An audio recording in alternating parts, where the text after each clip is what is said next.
I'm saying, say, documentation of the Ghanaian in terms of the showbiz, it has not been done properly.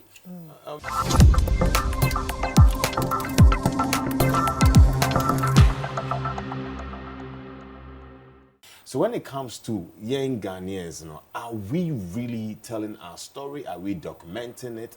Do we actually have that archive that at the end of the day, you bet to me, it now so a true young story, what it is and how it should be told? Yes.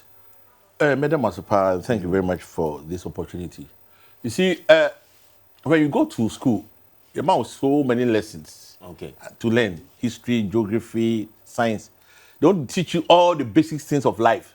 So that as you proceed in life, your place of your choice for you to be able to, for friends say, get your own subject that you want to do.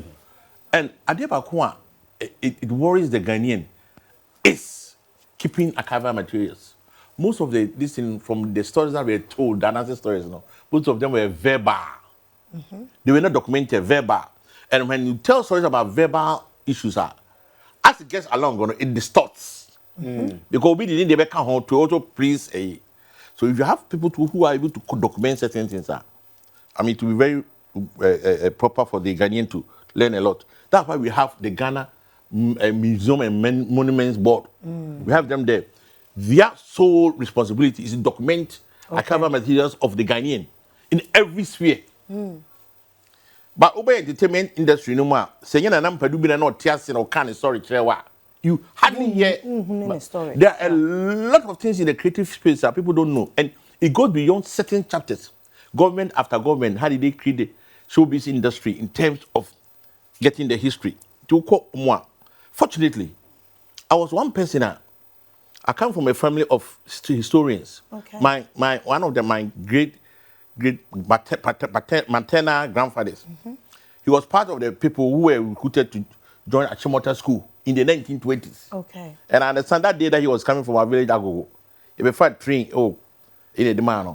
What he was doing was that he had cameras and a whole lot of, so he documented the family of Asona people in Agogo Santia. Until I took after him. Yes. Every January we are a picture about himself.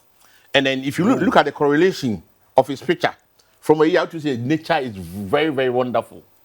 So most of the family, that's where I took the kind of thing from. Wow. So I was also fortunate that most of the people in the creative business, those times, I got access to most of them. Yeah. Especially, look at the people like Osofo Dazi Group. Osofo Dazi Group was created on the 25th of October 1972. I'm happy to work with all the casts. Wow. Yes, in my life. Wow. The last person was Super Odi. I paid courtesy call on him at his own time at Agnes Nedo. Courtesy Ablaji Fago machine. I'm president this command. Yeah. So I'm saying, say, documentation of the Ghanaian in terms of the showbiz, it has not been done properly. Mami Chao, if for instance, look at the character like even Osofo Dazi, his hairstyle. His demeanor, his approach, the way he even speaks, and ends if you're saying that so we don't even have a story about that. Yes, because that story, Nana Busumpra, who was the producer, fortunately he was a student and also student of Prempeh College. So when they came to my studio to do jingles, voiceovers for certain people, that's why I came. So about 30 years ago, here SK Opong, Kojoka and all of them, they came to do a voiceover. So I was telling him that actually he should brief me about how Osofo Dazi started, because I quite remember in 1971-72 when they started in our hometown Agogo Santia, I had come for holidays. The Agogo hospital, the nurses, they only had that kind of monochrome television. You had to fetch a full drum of water and then when your Osofo Dazi did be agree. So getting involved and then getting accustomed to them physically, I tried to learn a lot and I document them. Wow. I write. It also sometimes, like we don't say extempo. It's just coming like that. A bat is I would have a question now. So I had a privilege of engaging most of these people, from Dr. KJC, King Onyina, all the big guys that you can get. So I said, okay, Minyam Brakoya, let me tap knowledge from him. Wow. And currently, there are some people in the creative business that we can tap at their life, like Swarting Cancer has a guy very good history about Ghana's life, but who has documented him? Pat Thomas is still alive. Still alive. CK is gone, oh. Papa Yas is gone, oh. Juwelaka is gone, oh. A.B. Christie is gone, oh.